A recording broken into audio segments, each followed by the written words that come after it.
Greetings, ladies and gentlemen, and welcome to this latest edition of Tales from Outer Space. I hope you enjoy.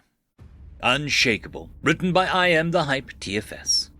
It is time for a regime change. The humans have held the reins of this federation for over 3 millennia, and it is time for them to admit that they are no longer worthy of their position.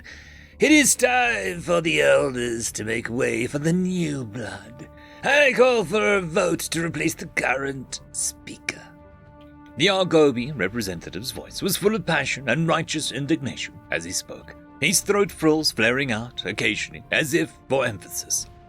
The human representative, who held the position of High Speaker, was seated in the center of the massive circular chamber, surrounded by walls with hundreds upon hundreds of alcoves carved into them. Seated within were ambassadors of the various and diverse races who made up the Federation. The speaker's chair was positioned on the ground floor of the chamber, and for convenience, when a representative wished to take the floor, a massive hologram would be projected in the air above the speaker for the others to watch and listen to. Likewise, when it was the speaker's turn, they would instead be shown, and when anyone wanted to interject, a ring around their alcove would light up. This function was also used for when votes took place. Votes like this. Several alcoves lit up, signaling that they seconded the Orgobi's motion.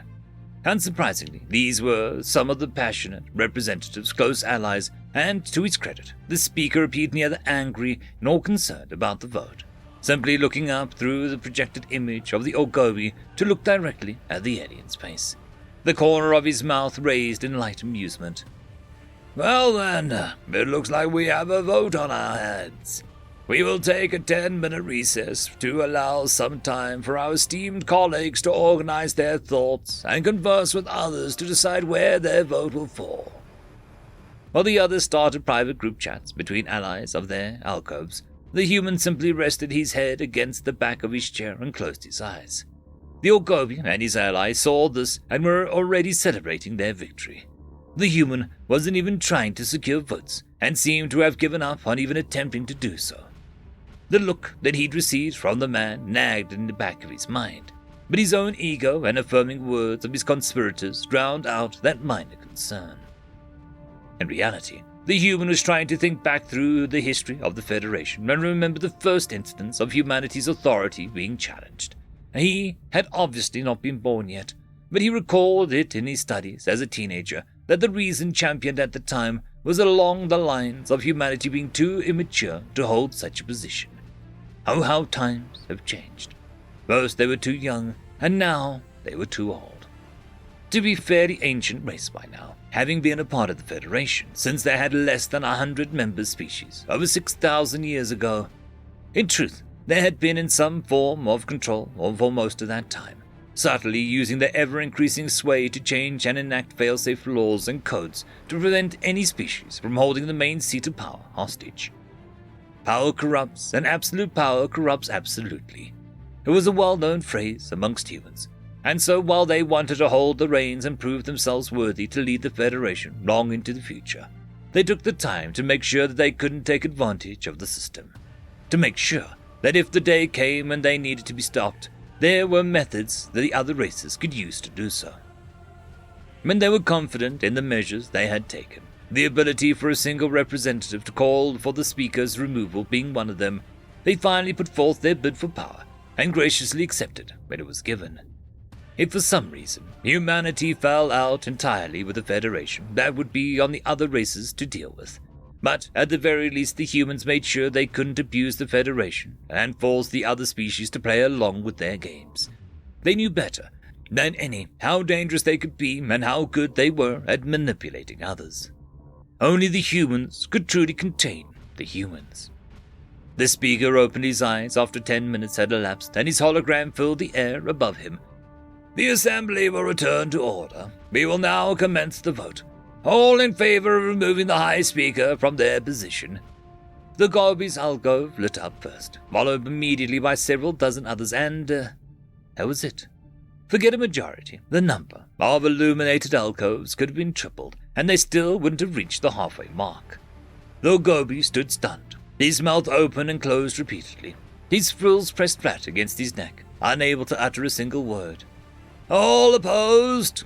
A wave of light wove its way around the chamber as hundreds of alcoves lit up, many of the occupants looking for the Argobi representative with the same amusement the human had shown previously.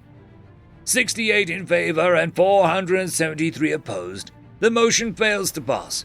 Is there any new business that anyone would like to introduce before we move on to the day's scheduled matters? No? Then let us continue. The next item on the agenda is a request for financial aid from... The human moved on from their attempted ousting without skipping a beat and led the assembly for the rest of the session, while the Orgobi representative sat in abject silence. It felt as though he was trapped in his own mind, going over all the events and meetings that had led to this moment. What was supposed to be a triumphant victory. But the more he did, the more he realized just how much he had deluded himself into thinking he ever had a chance. It only now struck him why the human's amused smile had bothered him as much as it did, because he'd seen it before, from all the representatives he had approached with his plan. Not the ones who echoed his sentiment and voted with him, but the ones who had listened to what he had to say before smiling with that same smile and excusing themselves to take a call or go to a meeting. At the time, he had taken those smiles as silent affirmations that even if they wouldn't lead the charge, they would support him from behind while he waved the banner. He had become a victim of an echo chamber he created, using his vocal minority of allies to hype himself up and blind him to the fact that those smiles hadn't been ones of support, but of amusement and sympathy. They'd seen that his passion had overridden his reason, and any attempt to dissuade him from his chosen course would have been in vain. So they held their tongues and waited for him to let his failure snap him out of it. The most bittersweet thing about the entire situation was when it was all said and done, it wasn't his once loud and proud allies who reached out in comfort and console him. No, they had suddenly cut all lines of communication, wanting to distance themselves from someone who had openly tried to pry power from humanity's clearly unshakable grip, as if they themselves were somehow innocent bystanders. It had been the High Speaker himself sending a message on the Argobi's personal device. "Very good, really. Don't sweat it." That simple message nearly brought him to tears, but it was only the beginning. More came flooding in from humanity's allies, some just checking in to see how he was doing, and others recounting their times their own race had tried something similar and met with the same results. There were even those who joked that it almost seemed to be a rite of passage at this point for a species to challenge the humans. One representative had even made a group chat. Humanity's brutality, adaptability, and determination were legendary across the galaxy. But today was the first time the Orgobi had personally experienced their compassion and willingness to forgive. The more he thought about it, the more he became convinced that was the most intimidating aspect of all. How many enemies and rivals had fallen at humanity's feet only for them to reach out their hand in friendship? Some might have seen that as a sign of weakness, to offer peace to the defeated foe instead of finishing them off, knowing full well they could one day turn around and bite the very same hand that spared them. But how many of those races were still around? How many had mistaken humanity's kindness for weakness, and ended up begging for their compassion a second time, only to find that humanity's mercy had its limits? This was the mistake the Argobi would never make, and a lesson that he would never forget. Story number 2. Soul Weapons and Human Adaptability, written by Theme Gauser. The Clintar were known across the galaxy for their soul-destroying weapons. Few races fully understood that they have souls, much less that it can be attacked, or defended for that matter. This had led the Clintar dominance in every battlefield, for weapons that attack the souls of warriors cannot be withstood by mere physical barriers alone. Even energy barriers serve only to delay the effects. Luckily for the galactic community, they are now content with their lot, having claimed enough space to make themselves self-sufficient. The might of their military is mainly focused on defense. At least it was, until the humans came. Upon first contact, it was found that humanity is incapable of integration with galactic law. Not because of any inherent flaw with them, or even us, but a fundamental misalignment of goals and ideals. We would simply never get along. And so, it was decided that the humans' problem must be resolved.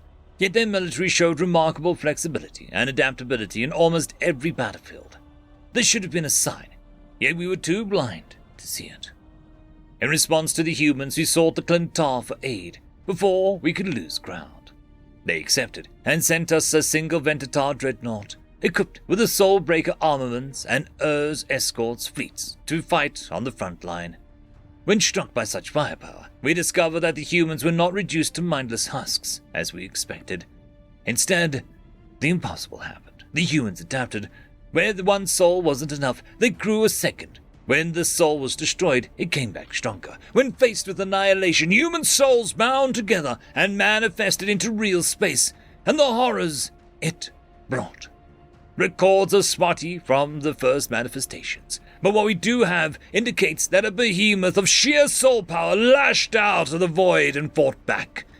The rendered hull and sheared armor plates are all the proof we have that the Ventitar ever existed. But it did not stop there. The beast, as far as we can tell, proliferated, reaching into the humans nearby and dragging their souls into real space along with it. Still, the humans adapted again. Now, with their soul as an external companion, they are immune to soul breaking, and have an eternally loyal guardian few can perceive and fewer can harm. Human space has since been quarantined, the Clintar entrusted with upholding the blockade.